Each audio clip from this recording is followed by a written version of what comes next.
Howdy, I'm Dioster, and hey, I did a few video essays, but that's getting a bit stale, so I think you know what time it is. A response video. But who to respond to? Shall it be the transphobic troglodyte, the scatological scoundrel, the mind-change monstrosity? No, it shall be the one with a small face and an even smaller mind. Charlie Kirk. So if you're not aware, Breonna Taylor was a 26-year-old black woman and an ER technician who was fatally shot by the police on March 13th of 2020 during a no-knock raid looking for drugs and two men, Kenneth Walker and Jamarcus Glover, who were suspected of selling drugs. Apparently, Glover walked out of Taylor's apartment with a package of what was presumed to be drugs. This event was supposedly verified through a U.S. Postal Inspector, but the U.S. Postal Inspector for the city said that this did not happen and that they were asked to monitor packages coming out of the apartment, finding nothing. This puts quite a few things into question, but that isn't the focus for today. Today is not about convincing you that something is true, it's about showing you something false. Oh, and dunking on Charlie Kirk. It's about that too. So, let's get started, eh? So, just today, Mr. Kirk decided to post this little gem on his Twitter. Hey everybody, I have no patience for the lies that are being told about this Breonna Taylor incident in Louisville. There now are anarchists, BLM Incorporated, and Democrats that are marching in the streets trying to advocate for justice for Breonna Taylor. Senator Harris, who will never become Vice President of the United States, says her family deserves justice. Well, let's actually go over the facts of the case. So, as background, there is an individual that was by the name of Jamarcus Glover. This was Breonna Taylor's ex-boyfriend. She was knee-deep in crime with Jamarcus Glover.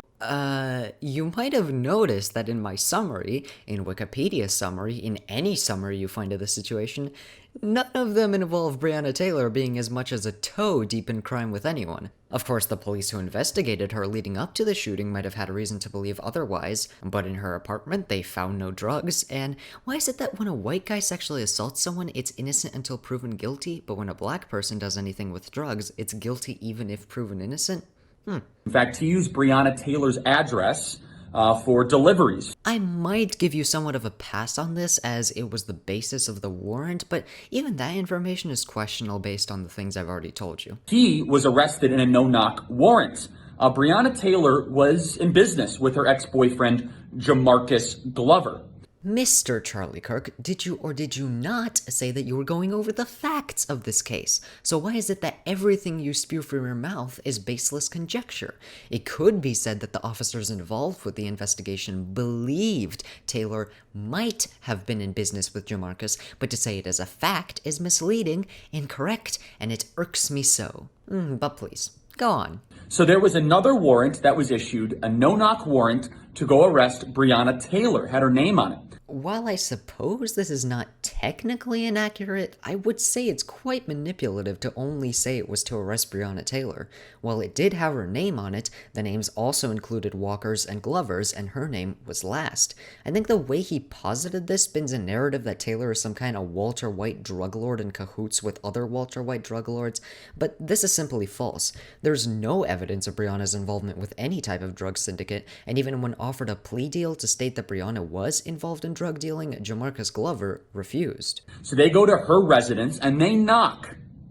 They knocked even though it was a no-knock raid. While they did knock, it's in dispute as to whether they announced their identities. The officers say they did, but some neighbors and others involved dispute this. So I'll let you choose who to believe. So they go into her home because there was no answer after they knocked, and the police were shot at by her new boyfriend, criminal, thug, Kenneth Walker. Careful there, Charlie. You don't want to get the dogs too riled up. There is no evidence that Kenneth Walker was in any way involved in drug dealing and drug trafficking. Even the charges of attempted murder were dropped. I thought you, of all people, would defend the great American tradition of shooting a home invader. Kenneth Walker started to shoot at the police and shot Sergeant Mattingly in the leg. Unfortunately, and tragically, Breonna Taylor got caught in the crossfire. She was not in her bed, however. She was standing in the hallway. And so after this, the police return fire back and forth, and Breonna Taylor passes away.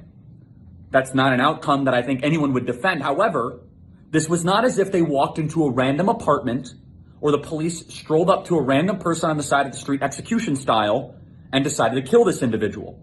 Why does this matter? A person does not have to be killed for completely no reason for that killing to be unjust. The world is not black and white. Something does not have to be blindly unjust for it to be wrong. This is something you should keep in mind about racism as well. Breonna Taylor was dating a criminal, Kenneth Walker, who decided to shoot at the police. Must I really say again that there is no evidence of Kenneth Walker being a criminal, and must I remind you that the charges of attempted murder of a police officer were dropped? And so the grand jury poured over this information. People are outraged. They say they're only tried with reckless endangerment. That's probably a correct indictment for one of the police officers for endangering some of the other individuals in apartments that were adjacent. However, do you think for a second if there was evidence for this grand jury to proceed with a murder indictment that they wouldn't have done that? You see, this grand jury was under such public pressure to go and proceed with that sort of indictment for murder, and they didn't because the facts did not warrant it. To a certain extent, I agree. I do think that there is reason to be suspicious of the officers, what with the conflicting reports of them announcing themselves and with the carelessness of allegedly firing through a window, but I can also sympathize with them in that you get shot, you shoot back. These situations are rather intense, and one can hardly be blamed for acting on instinct. My grievances are more with systemic problems surrounding the homicide. Things relating to the concept of no-knock warrants, police training, drug criminalization. While the officers of course share a part of the blame, the larger slice of the blame pie involves the system surrounding the officers. Continue to wear Breonna Taylor's name on your helmet, or you have a shirt that says Breonna Taylor. Know the facts of the case? That she was involved in a drug trafficking criminal scheme. No. Scream is right, because that's what I want to do. The audacity of the smug bastard to say the facts of the case and she was involved in a drug trafficking scheme in the same sentence astounds me. This man's little organization gets funding from billionaires who want to pay less taxes, and this is the best he can do. He sits in his little office and lies. Provably, undoubtedly lies. I have searched far and wide, and I invite you to do the same, and I have not found a single piece of evidence to any of his claims. He makes things up on the spot, and his brainwashed conservative audience eats it up. She was dating a attempted cop killer, Kenneth Walker. Hey, Charlie. Listen to me. The charges of attempted murder were dropped. It is a fact of the case that Kenneth Walker is not an attempted cop killer. So maybe stop saying that. And her ex-boyfriend was Jamarcus Glover, not exactly involved with the best people in society. She was also an EMT, which you kind of skipped over. Must have had a hell of a work ethic to keep that up while being an underground drug kingpin with her cop-killing boyfriend. This is the same as Jacob Blake. People say, oh, we must remember Jacob Blake. Really? Jacob Blake was accused of being a rapist. I thought we're supposed to believe all women. I do not care. A person can be a rapist, a person can be a drug trafficker, a person could have slaughtered 1,000 puppies. They do not deserve to be unjustly murdered. So before we start to create these nationwide emotive, quasi-pathological campaigns around unjust police killings, Breonna Taylor would still be alive if her boyfriend and her lover, Kenneth Walker, didn't try to kill a police officer. The charges were dropped. Now, I'm not defending the fact that Breonna Taylor passed away in the crossfire. Passed away. That's a nice way of saying it. A more descriptive term would be murdered, but that's a bit harder to defend. But this idea that the police officers went out of their way to go murder Breonna Taylor while she was in her bed, when she was in the hallway, is nonsense. Literally, who is saying that they specifically went out of their way to murder Breonna Taylor specifically? Like I said, it's all or nothing for these people. It's either the cops are completely innocent or the cops specifically forged a warrant just to excuse murdering someone. Warrant. Know the facts. Don't get angry just because the media tells you. And stand with our police officers. The police officers acted correctly in this situation. Well, first off, the courts and you yourself admitted that the officers acted recklessly. Second off, people aren't only against the officers. The movement of Black Lives Matter fights against the systemic issues that cause innocent people to be killed. And while individual officers are scrutinized, greater emphasis is placed upon the systems that allow them to do as they did. We should not tolerate this anymore. Stand the line with truth. Ah, yes, stand the line with truth. A thing Charlie might need a few lessons on. Lesson number 1, you can't take things the investigator suspected or things you just made up as facts of a police investigation. Hold the line with truth, I should say, because these people want to burn down our country at all costs. Yeah, man, he got us liberal socialists.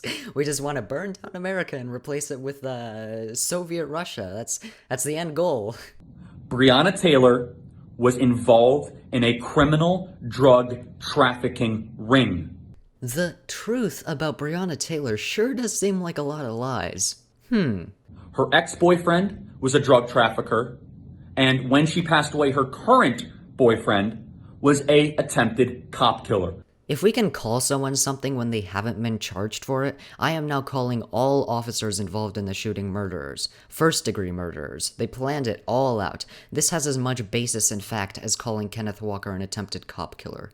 Know the facts. Free your mind. You might be a happier person, and if anyone dares try to burn down Louisville or says they will, they should be arrested and thrown in prison for at least a decade. Wow, I can't imagine why anyone would ever call you a fascist. Weird. Thanks so much. God bless you guys, and God bless our country. Jesus. Well, that got me a bit more riled up than I expected, but it was quite fun, so I hope you enjoyed, and if you did, consider liking, commenting, perhaps even subscribing. Thanks for watching, and goodbye.